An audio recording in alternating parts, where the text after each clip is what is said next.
حدیث آتی ہے کتب حدیث میں، جس کے الفاظ یہ ہیں کہ عن ام سلمہ رضی اللہ تعالی عنہ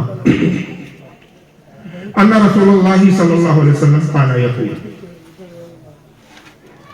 حضرت ام سلمہ رضی اللہ تعالی عنہ فرماتی ہیں کہ نبی پاک صلی اللہ علیہ وسلم کی عادت مبارکہ تھی، آپ کا یہ ہمیشہ کا عمل تھا کہ اذا صلی الصبح حین یصلی، کہ آپ اس وقت یہ جملے کہتے کہ جب آپ صبح کی نماز پڑھ چکے ہوتے اور صبح کی نماز کا آپ سلام پھیرتے تو اس کے بعد یہ الفاظ آپ دعا کے طور پر اللہ کی بارگاہ میں عرض کرتے. اور یہاں لفظ تانا اس بات کی طرف اشارہ کرتا ہے کہ یہ آپ کا ہمیشہ کا معمول تھا، استمراری جملہ ہے تانا، اس پر آپ پابند تھے. اور ہر فجر کی نماز، صبح کی نماز یعنی فجر کی نماز کے بعد جب آپ سلام پھیرتے اور سلام پھیرنے کے بعد جب آپ دعا فرماتے تو یہ دعا آپ بالخصوص طور پر یہ دعا ضرور آپ کرتے تھے اور ہمیشہ کا یہ آپ کا عمل تھا. اور دعا یہ ہوتی تھی اللہم انی اسألک علما نافعا ورزقا طیبا وعملا متقبلا. یہ تین الفاظ ہیں اس دعا میں جو نبی پاک صلی اللہ علیہ وسلم کی زبان اقدس سے نکلتے تھے. اس سے پہلے کہ میں ترجمہ بتاؤں پہلے حوالے بھی سن لیں، اس کو بہت سارے محدثین نے لکھا ہے. اس وقت میرے پاس تقریباً 10 کتابوں کے حوالے ہیں، میں چند کتابوں کے حوالے آپ کے سامنے بیان کر دیتا ہوں. ابن ماجہ نے اس کو اپنے سنن ابن ماجہ میں نقل کیا، کتاب الصلاۃ حدیث نمبر 925.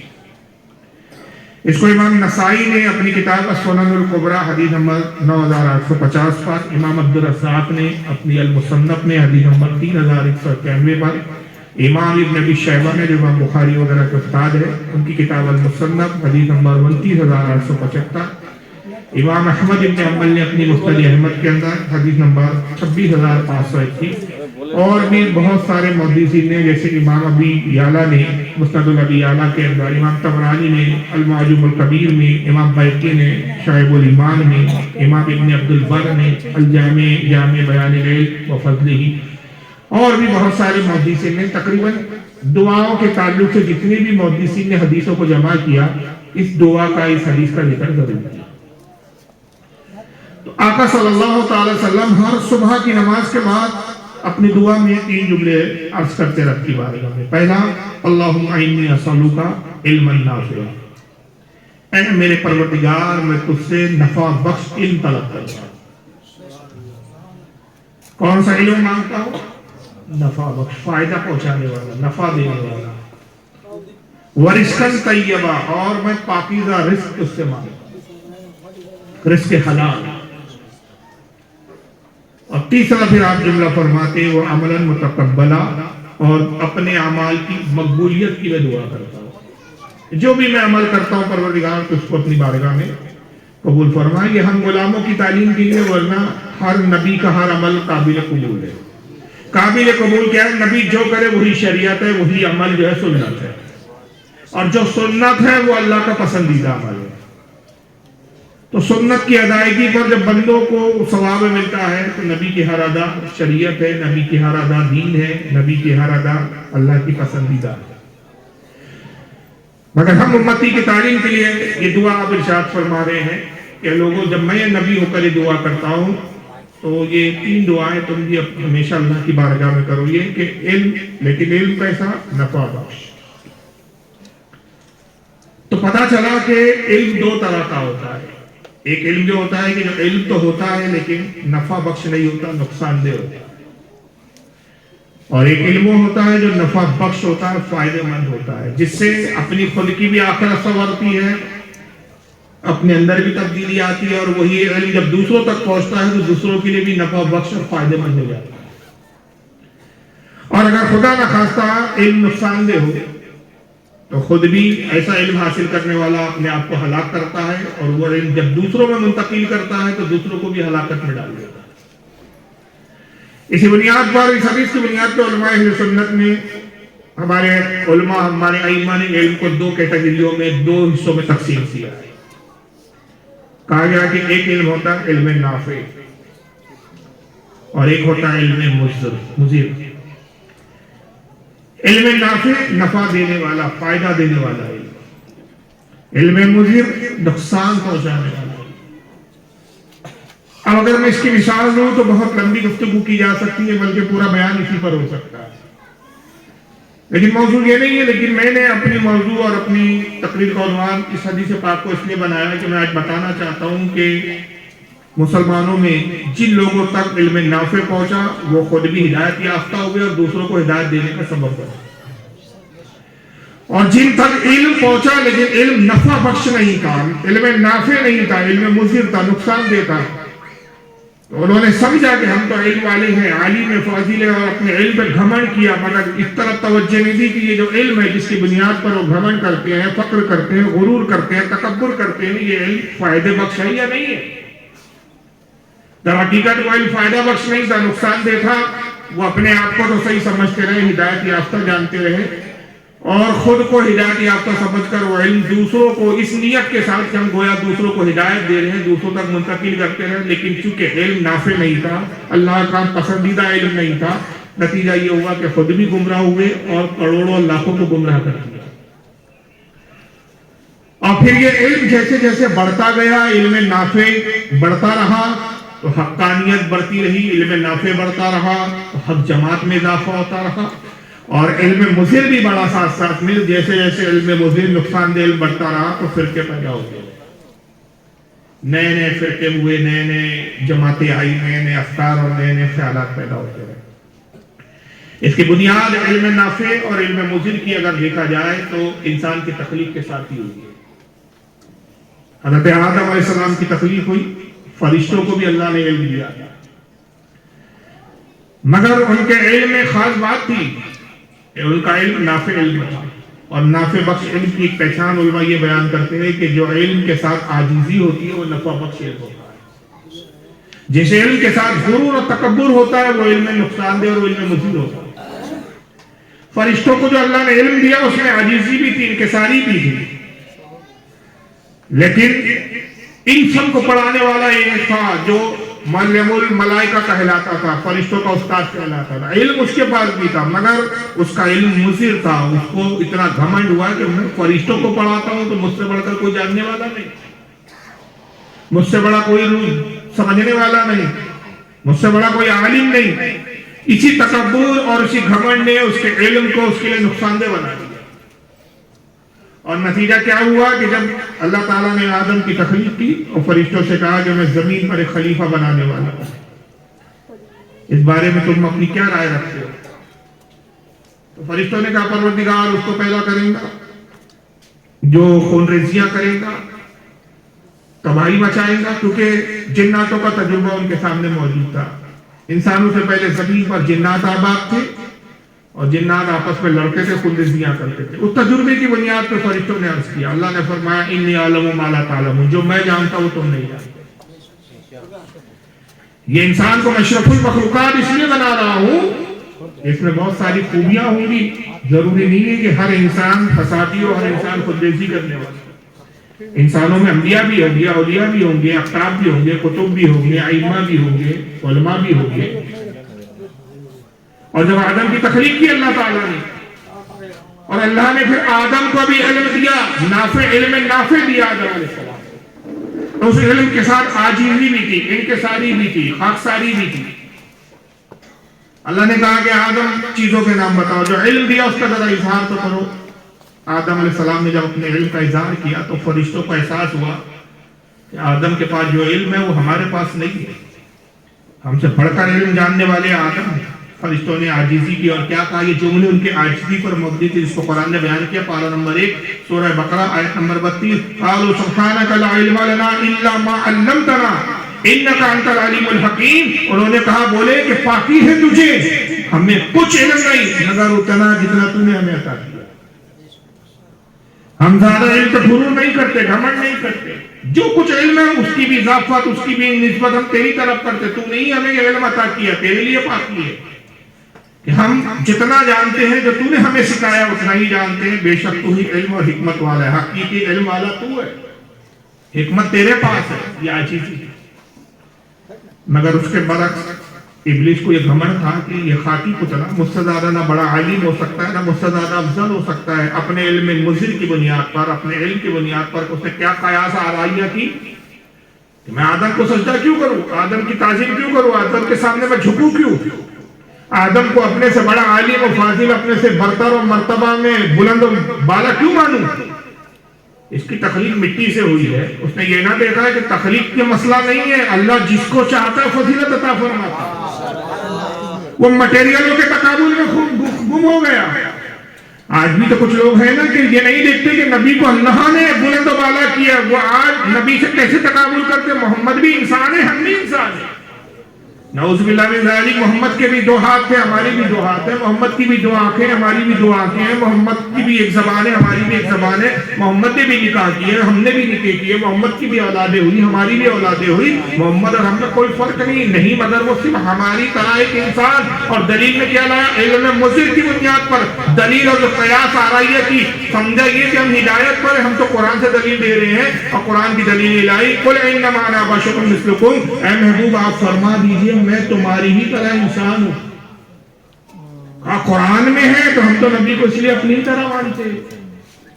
لیکن علم مضر تھا، اس آیت کو سمجھ ہی نہ سکے. حقیقت میں یہ ہے کہ اس آیت میں ہی بشریت کا انکار ہے. جس کو یہ انسان اپنی طرح انسان کو سمجھنے کی دلیل لے رہے ہیں. ہم رسول اللہ کو بشر تو مانتے مگر اپنی طرح نہیں مانتے. ہم کس طرح مانتے، بے مثال بشر مانتے، سب سے بلند والا بشر مانتے ہیں. ان کی بشریت کا بھی عالم یہ ہے کہ ان کی بشریت کا یہ عالم ہے کہ آپ اپنا لعاب نکال دیں، یعنی اپنا تھوکے مبارک دے دیں تو اندھوں کی آنکھیں بھی نہ ہو جائیں. آپ بشر ہیں مگر کیسے بشر ہیں کہ سفر فرمائے تو معراج کا سفر پل بھر میں کر کے آ جائے. آپ بشر ہیں مگر کیسے بشر ہیں کہ حضرت قتادہ کی آنکھ جب جنگ میں نکل جائے اپنا لعاب آنکھ میں لگا کر آنکھ میں لگا دے تو گئی بھی آنکھ واپس آ جائے. آپ بشر تو ضرور ہیں مگر کیسے بشر ہیں کہ اگر جب کسی صحابی کا ہاتھ تن سے جدا ہو جائے اپنا لعاب لگا کے ہاتھ جوڑ دے تو پہلے سے بھی زیادہ مضبوط و سالم ہو جائے. جب آپ کے تھوک کا ہم برابری نہیں کر سکتا آج کا انسان تو مصطفیٰ کی ذات کا کیسے برابری کرتا ہے. لیکن انہوں نے قرآن کی دلیل کو کہا کہ وہ قرآن میں تو آیا ہے نا قل انما انا بشر مثلکم، لیکن سمجھے نہیں کہ مثلکم میں ہی تو سارا راز ہے. اللہ نے یہ نہیں فرمایا محبوب کہہ دو میں ایک بشر ہوں، بلکہ کہا مثلکم تمہاری طرح. یہ تمہاری طرح میں ہی تو راز چھپا ہوا ہے. اس پر اگر غور کر لیتے تو جانتے کہ مصطفیٰ کی بشریت اور ہے، ہماری بشریت اور ہے. اب میں اس کو مثال یہ دوں کہ میں آپ سے کہوں کہ فلاں صاحب کی طرح دکھتے ہیں، اس کا یہ مطلب نہیں ہے کہ یہ اور وہ دونوں ایک ایک ہیں. ظاہراً دکھتے ہیں لیکن ان کی حقیقت کچھ اور ہے. اگر میں کہوں کہ بھئی فلاں صاحب کی میں نے ملاقات میں تو دیکھا تو فلاں صاحب کا چہرہ حضرت سے ملتا ہے، حضرت کی طرح دکھتے ہیں، حضرت کی طرح ہے، تو حضرت تو نہیں ہے، حضرت کی طرح ہے. طرح ہونا اور ہوتا ہے، خود حضرت ہونا اور ہوتا ہے. مصطفیٰ انسان کی طرح انسان نہیں ہے. حقیقت کیا ہے، قد جاءکم من اللہ نور، تحقیق اللہ کی طرف سے تمہاری طرف ایک نور آیا. حقیقت تو نور ہے مصطفیٰ. لیکن ابلیس نے یہ بنیاد رکھی کہ نبی کے مٹیریل اور کے تقابل کی بنیاد پر اپنے آپ کو اس نے نبی سے فوقیت دکھا کہ آدم مٹی سے پیدا ہوئے، مجھ سے کیسے افضل ہو سکتے. نہیں سجدہ کیا. تو اس کے علم میں کیا تھا، غرور و تکبر تھا، عاجزی نہیں تھی. فرشتوں کے علم میں عاجزی تھی، انکساری تھی، جھک گئے، خاکساری اور عاجزی کا اظہار کیا. مگر ابلیس کے علم میں جب گھمنڈ تھا تو قرآن خود اس کو بیان کرتا ہے ابا واستکبر وکان من الکافرین. غرور کیا اللہ فرماتا ہے، گھمنڈ کیا اور ہو گیا کافروں میں سے. تو پتہ چلا کہ جب علم پر ہی اگر آدمی کو جب غرور اور گھمنڈ ہو جاتا ہے تو یہ علم اتنا نقصان دہ بن جاتا ہے کہ بعض اوقات کفر کی طرف لے جاتا ہے. اور جب علم کے ساتھ عاجزی اور انکساری ہوتی ہے وہی علم ہدایت کا سبب بن جاتا ہے. اور اسی علم میں جب عاجزی ہوتی ہے تو کوئی وقت امام اعظم ابو حنیفہ بنتا ہوا نظر آتا ہے. اسی علم میں جب عاجزی ہوتی ہے تو کوئی وقت غوث اعظم بنتا ہوا نظر آتا ہے. اسی علم میں جب عاجزی ہوتی ہے کوئی خواجہ غریب نواز بنتا ہوا نظر آتا ہے، کوئی مخدوم سنہ بنتا ہوا نظر آتا ہے، کوئی امام احمد رضا محدث بریلوی بنتا ہوا نظر آتا ہے. تو عاجزی بڑی شرط ہے. آپ تاریخ کا جائزہ لے لیے، آج تک جتنے بھی فرقے بنے اس کے پس منظر میں اگر آپ جائیں گے تو علم کا دھبڑ نظر آئے گا. غلطی ہو گئی، رجوع نہیں کیا. غلطی ہو گئی، نشاندہی کی گئی کہ آپ سے غلطی ہو گئی، توبہ نہیں کیا. اور آج تک جتنے بھی فرقے بنے، میں بڑی ذمہ داری کے ساتھ دلائل کی روشنی میں عرض کرتا چلوں کہ ایک بھی فرقہ ایسا نہیں دکھا سکتے جس فرقوں کو کسی جاہل نے بنایا ہو. ہر فرقے کا بانی کوئی نہ کوئی عالم رہا. کسی بھی فرقے کی آپ تاریخ اٹھا کے دیکھ لیں، اس کا فاؤنڈر، اس کا بنانے والا، اس کی بنیاد رکھنے والا، اس فرقے کو وجود دینے والا علم والا رہا.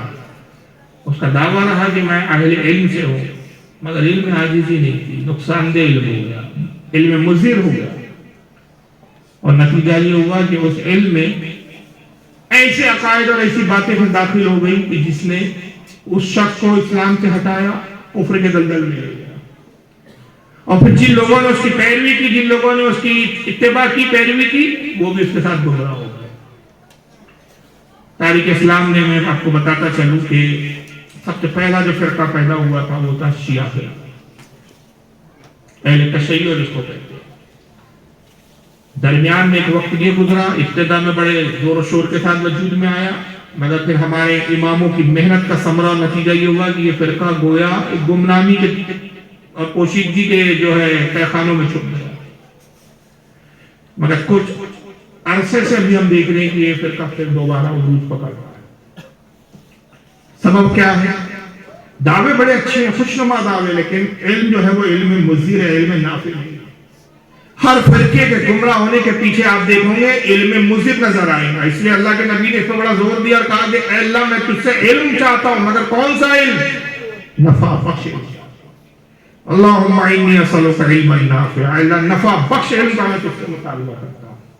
وہ علم جو گمراہ نہ کرے، ہدایت پر رکھے اور دوسروں کے لیے ہدایت کا سبب بنے.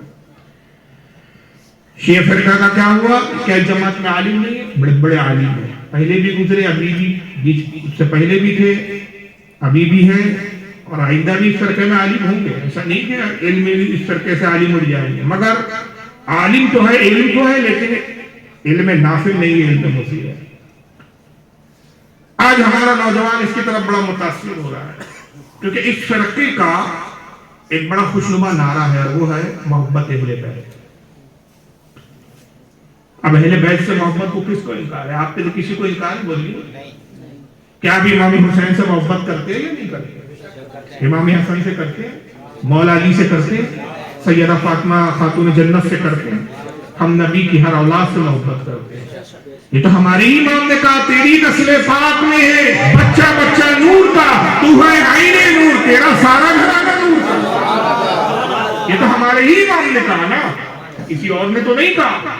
ہم نبی کے ہر گھر کے بچے سے تک محبت کرتے ہیں.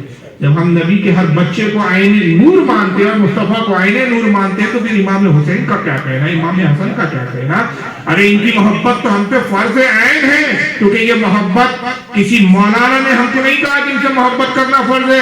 پروردگار عالم نے کہا قُلْ لَا أَسْأَلُكُمْ عَلَيْهِ أَجْرًا إِلَّا الْمَوَدَّةَ فِي الْقُرْبَىٰ. اللہ فرماتا ہے محبوب فرما دیجیے کہ جو میں نے تبلیغ کی، تمہیں اللہ کی معرفت عطا کی، اس کے عوض میں تم سے کوئی اجر نہیں چاہتا سوائے اس کے کہ میرے اہل بیت سے محبت کرو. یہ تو قرآن عظیم کا حکم ہے. لیکن کیا محبت اہل بیت کا اظہار کے لیے آپ کو شیعہ بننا پڑے؟ تب آپ اہل بیت سے محبت کرنے والے کہلائیں گے؟ کیا راحتی خیالات آپ کو اختیار کرنے پڑیں گے؟ خدا کی قسم اگر اس طرف جاؤں گے تو وہاں علم مضر ہے، آپ نقصان اٹھانے والے ہو جائیں گے، آپ دھوکہ کھانے والوں میں ہو جائیں گے. کیوں؟ اس فرقے میں ایک بات ہے، محبت اہل بیت کا دعویٰ تو ہے، بڑھ چڑھ کر اظہار بھی خوب کرتے ہیں، ہم سے زیادہ کرتے ہیں بعضوں کا. اس قدر اظہار اہل بیت کرتے، محبت اہل بیت کا اظہار، کہ ہمیں اپنی محبت ان کے سامنے بظاہر حقیقت تو ہے کہ حقیقی محبت کرنے والے ہم ہی ہیں، مگر ہماری محبت میں اعتدال ہے، مبالغہ آرائی نہیں ہے، ہم تجاوز نہیں کرتے. مولا علی نے خود فرمایا تھا کہ اللہ کے رسول نے مجھے کہا، اور یہ حدیث ہر مکتب فکر کی کتابوں میں آپ کو مل جائے گی. امام احمد نے مسند میں اس حدیث کو نقل کیا ہے. اور بھی دیگر ائمہ نے اس حدیث کو نقل کیا، حتیٰ کہ شیعوں کے ہاں خود یہ حدیث موجود ہے، اور ان کے نہج البلاغہ جو حضرت علی کی طرف منسوب کرتے ہیں، ان کی کتاب ہے، اس میں خود یہ نہج البلاغہ میں حدیث موجود ہے کہ آقا صلی اللہ علیہ وسلم نے فرمایا کہ علی، دو گروہ تیری وجہ سے ہلاک ہوں گے، ایک گروہ تیرے سبب سے حق پر رہیں گا اور ہدایت پائیں گا۔ مولا علی نے عرض کیا یا رسول اللہ کون سے دو گروہ ہیں جو میرے سبب سے ہلاک ہو جائیں گے؟ فرمایا ایک تجھ سے اتنی محبت کرے گا، اتنی محبت کرے گا کہ تجھے تیرے مقام و مرتبے سے بڑھا دے گا۔ یہ جملے یاد رکھ کے، بس یہی تقریر کا پس منظر ہے۔ تیری محبت میں اتنا آگے بڑھ جائے گا کہ تیرے درجے اور مقام سے تجھے بڑھا دے گا۔ یہ گروہ بھی جو ہے ہلاک ہو جائے گا، تباہ ہو جائے گا۔ دوسرا وہ ہوگا جو تیری اتنی توہین کرے گا کہ تجھے نعوذ باللہ من ذالک ایمان سے بھی ہٹا کر کفر کی طرف منسوخ کر دے گا، تجھے کافر گردانے گا، کافر کرے گا۔ تیسرا گروہ وہ ہوگا کہ جو حق پر ہوگا، نہ تیری محبت میں مبالغہ کرے گا، نہ تیری توہین کرے گا، جو حق تیری محبت کا ہے اس حق پر وہ قائم رہے گا۔ آج جائزہ لیجیے، یہ حدیث سب کے متفق علیہ حدیث ہے، سب کے نزدیک اتفاقی حدیث ہے، کسی کا اس حدیث پر اختلاف نہیں۔ ہمارے اہل سنت میں بھی حدیث کتابوں کا موجود ہے، اور اہل تشیع کی جو سب سے بلند تر کتاب ان کے نزدیک جو مانتے بعد قرآن نہج البلاغہ جس کو قربات علی کی کتاب کہتے ہیں، وہ اس میں بھی حدیث موجود ہے، اور یہ کتاب اوریجنل میرے پاس موجود ہے۔ اس حدیث نے تو واضح کر دیا کہ دو گروہ جو ہے ہلاک ہے اور ایک گروہ حق پر ہے۔ مجھے بتائیے یہ کون سے دو گروہ ہے؟ ایک وہ کہ جس نے بڑھایا، وہ شیعہ ہوئے، اتنا بڑھایا کہ جو مقام تھا اس سے اوپر کر دیا، اور دوسرا گروہ جو ہلاک ہوا وہ خارجی تھا، خارجی فرقہ وہ تھا جس نے اتنا گھٹایا کہ نعوذ باللہ علی کو کافر کہہ دیا۔ اعتدال والا گروہ الحمدللہ اہل سنت و جماعت، وہ ہم اہل سنت ہے جو نہ بڑھاتے ہیں نہ گھٹاتے ہیں، ورنہ بڑھانے والوں نے کتنا بڑھایا۔ میں کچھ جھلکیاں آپ کو اس فرقے کی دکھانا چاہتا ہوں، آپ دیکھتے چلیں تاکہ میری بات کا ثبوت آپ کی آنکھوں کے سامنے پیش آ جائے۔ آئیے ذرا یہ مولوی صاحب کو سن لیں، یہ اسی فرقے کے شیعہ فرقے سے، نام ہے عاقب رضا زیدی، پاکستان سے تعلق رکھتے ہیں۔ ذرا سنیے کیا کہتے ہیں۔ سرکار ابو طالب نے سوچا علی 13 رجب کو فجر کے وقت آیا کہ چلو آج وہ جو مکہ میں پادری بنا بیٹھا تھا اور ہر ایک کو ذائچہ بناتا تھا کہ فلاں بچہ کب پیدا ہوگا، وہ کن خصوصیات کا مالک ہوگا، وہ کیا کرے گا کیا نہیں کرے گا۔ ابو طالب کہتے ہیں میرے دل میں خیال آیا، پہلی بار یہ بات کہہ رہا ہوں، ابو طالب کہتے ہیں میرے دل میں خیال آیا کہ میں جاؤں اور اس سے جا کر پوچھوں کہ بتا 13 رجب کو فجر کے وقت اس وقت میں آنے والا بچہ کن صفات کا مالک ہوگا۔ یہ سوچ کر بی بی خان والوں سوچ میں نہ پڑنا، چلو نجف اور مکہ چلتے ہیں۔ ابو طالب پادری کے پاس آئے، احترام ابو طالب میں پادری کھڑا ہوا، کیوں آئے؟ ابو طالب کہتے ذرا ایک ذائچہ بنا، کیا؟ ذرا دیکھ تو صحیح، 13 رجب فجر کے وقت اتنے بج کر اتنے منٹ پر ایک بچہ پیدا ہوا ہے، بتا وہ کن صفات کا مالک ہوگا۔ ایک بچہ آیا ہے، بتا وہ کن صفات کا مالک ہوگا۔ سبتین کوزہ مجھے حیدیہ مسجد کے اس ممبر کی عظمت کی قسم، پادری نے بچہ اٹھایا، کاغذ قلم لیا، ایک ذائچہ بنایا، دیکھا، پھاڑ دیا، دوسرا لیا، بنایا، پھاڑ دیا، تیسرا لیا، بنایا، پھاڑ دیا، چوتھا لیا، بنایا، پھاڑ دیا۔ جب لاتعداد ذائچے بناتا رہا، پھاڑتا رہا، ابو طالب نے کہا بتاتا کیوں نہیں کہ 13 رجب کو اتنے بجے جو بچہ آیا وہ کیا ہوگا؟ پادری کھڑا ہو کے کہنے لگا ابو طالب جو وقت تو بتا رہا ہے اس میں اللہ تو پیدا ہو سکتا ہے، بچہ پیدا ہے۔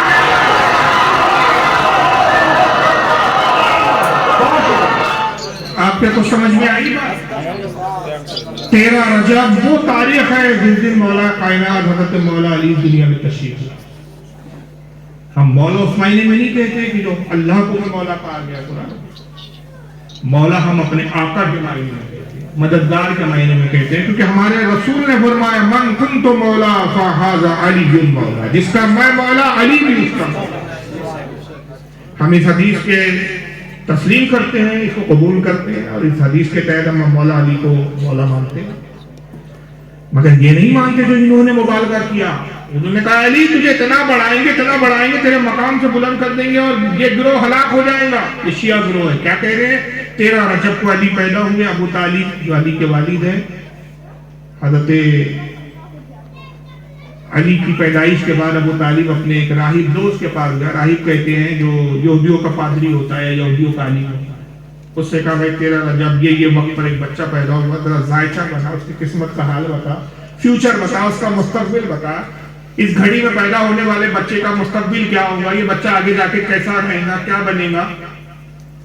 بہرحال وہ آسمانی کتابوں کا عالم تھا, بقول ان کے راہب تھا. اس نے ذائچہ لیا, کھانے بنائے, اس میں بھرے تھے, فولڈ کیا, کاغذ کو پھینکا, دوسرا کاغذ لیا, پھر لکھا, پھڑکا, پھر تیسرا کاغذ کے لاتعداد اس نے ذائچے بنائے اور وہ پھینکتا رہا. تو ابو طالب دیکھتے رہے. آخر میں جب ابو طالب سے رہا نہیں گیا تو کہا کہ کیا بات ہے, بتاتا کیوں نہیں, یہ کاغذ فولڈ کر کے بار بار موڑ موڑ کے پھینک رہا ہے, آخر بتاتا کیوں نہیں. کہا کہ ابو طالب جو گھڑی تو بتا رہا ہے, جو تاریخ تو بتا رہا ہے, جو ساعت تو بتا رہا ہے, اس ساعت میں تو خدا پیدا ہو سکتا, اللہ پیدا ہو سکتا, بچہ پیدا نہیں ہو سکتا. یعنی یہ پیدا ہونے والا نعوذ باللہ انسان نہیں, یہ خدا تھے. جو علی تھے یہ خدا کی شکل و صورت میں زمین پر آ گئے. اور یہ فرقہ کون سا تھا کہ شیعوں میں سے ایک شاخ ملی تھی جس کو نصیری نام دیا جاتا تھا. تاریخ میں اس کا ذکر موجود ہے. یہ فرقہ آج تک چلا آ رہا ہے اور محبت اہل بیت کا دعویٰ کرتا ہے. عبداللہ ابن سبا ایک شخص گزرا ہے یمن کا, اس نے یہ لوگوں کے ذہن میں بات ڈالی کہ عثمان غنی کے زمانے میں ظاہری طور پر ایمان لایا, اندر سے پکا منافق تھا. مسلمانوں میں پھوٹ ڈالنے کے لیے اس نے مشن چلایا. بعد میں جب اس کو قتل کیا گیا تو اسی کی تعلیم کو آگے بڑھانے والا ایک نصیر تھا, ابو نصیر اس کا نام تھا. اس نے اس مشن کو اتنا بڑھایا کہ علی ہی خدا ہے, اور علی در حقیقت زمین پر انسان بن کر اپنی کبریائی پر, اپنی الوہیت پر, اپنی ربوبیت پر پردہ ڈال کر انسانی شکل و صورت میں اترا. حقیقت تو علی ہی خدا ہے. اور اس نے حضرت علی کی کرامات کو اس ڈھنگ سے پیش کیا, ان کی خوبیوں کو اس ڈھنگ سے پیش کیا کہ اس زمانے میں ایسے بیوقوف اور جاہل جو لوگ تھے وہ اس کی طرف اس کے گرویدہ ہو گئے, اس کی باتوں کو تسلیم کیا اور علی کو خدا کہنا شروع کر دیا. چھوٹی موٹی تعداد نہیں تھی. اس لیے میں کبھی حیران نہیں ہوتا کہ بھائی اتنے پڑھے لکھے صاحب تھے, اہل حدیث ہو گئے, اتنے پڑھے لکھے صاحب تھے, دیوبندی ہو گئے. ارے ان کی کیا اوقات ہے, اس زمانے میں ہزاروں کے لوگ گمراہ ہوئے. ہدایت اللہ کی ذمہ کرم پر ہے, جس کو چاہتا ہدایت پہ رکھتا ہے, جس کو چاہتا گمراہ پر. ہمیں ہمیشہ اللہ کی بارگاہ میں دعا کرنا چاہیے, مولا ہدایت پر. کتنی تعداد تھی ان کی, ہزاروں کی تعداد میں. جب مولا علی کو پتا چلا, کوفہ آیا, دیکھا تو کوفہ میں بڑی تعداد ایسے لوگوں کی ہوگی. کوفہ اپنے راجدھانی بنایا خلافت کے دور میں, اپنے مدینے سے منتقل کر کے آپ کوفہ آ گئے, کوفہ کو راجدھانی بنایا. سب کو گرفتار کر کے پکڑ کے لایا گیا کہ ہر شخص کو گرفتار کیا جائے جو مجھے خدا کہتا ہے, اللہ کہتا ہے. تقریباً 14,000 کی تعداد تھی. کتنی اس زمانے کی بات, جب آبادی اتنی نہیں تھی.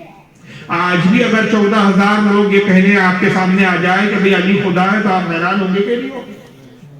اس زمانے کی آبادی کے اعتبار سے اگر آپ پرسنٹ نکالیں تو اور زیادہ حیرانی کی بات ہوتی ہے. 14,000 لوگوں کو جب گرفتار کر کے لایا, حضرت علی نے ان کو سمجھایا, ان کو منوانے کی کوشش کی کہ توبہ کر لو, طائب ہو جاؤ. وہ نہیں مانے, اڑ گئے. کہا کہ نہیں علی آپ خدا ہیں, ہم خدا مانتے ہیں آپ کو. جب نہیں مانا تو آپ نے فرمایا, جانتے ہو اگر کوئی کسی کو خدا کہے, کوئی کسی کو جھوٹا رسول پیدا ہو, اس کو رسول کہا جائے, اس کی سزا کیا ہے اسلام میں؟ واجب القتل ہے. تو میں عبرتناک سزا دوں گا, قتل کروں گا. بعد آ جاؤ. انہوں نے کہا علی آپ ہمارے مالک ہیں, آپ ہمارے خدا ہیں, جو چاہے کی, ہم آپ کی رضا میں راضی ہیں. 7,000 ان نصیری, اس فرقے کو نصیری کہا گیا تو اس کی نسبت سے نصیری کہلایا گیا. 7,000 نصیریوں کو حضرت علی نے ایک رات میں زندہ جلوایا. کیا کیا؟ تاریخ میں نہ ہو تو جو چور کی سزا وہ نہیں. چاہے آپ اہل تشیع کی کتاب کی تاریخ پڑھ لے, اہل سنت کی پڑھ لے, کسی کی بھی تاریخ پڑھ لے, اس زمانے میں دور خلافت علی کی تاریخ اٹھا کے دیکھ لیجیے, واقعات آپ کو ملیں گے. اس سے یہ بھی پتا چلا کہ جب کوئی اپنا عقیدہ بدل دیتا ہے تو اس کے ساتھ سختی کرنا, تشدد کرنا, اس کے ساتھ سختی کا برتاؤ کرنا, یہ ہمارے صحابہ کرام اور مولا علی کی سنت ہے. آج جو لوگ کہتے ہیں کسی کو کچھ نہ کہو, تمہارے ایمان کی خیر منائیے صاحب, کتنا کمزور ایمان ہے کہ تم کہنے میں ڈر رہے ہو. اس زمانے میں ہوتے تو پتہ نہیں کیا حال ہوتا تمہارا.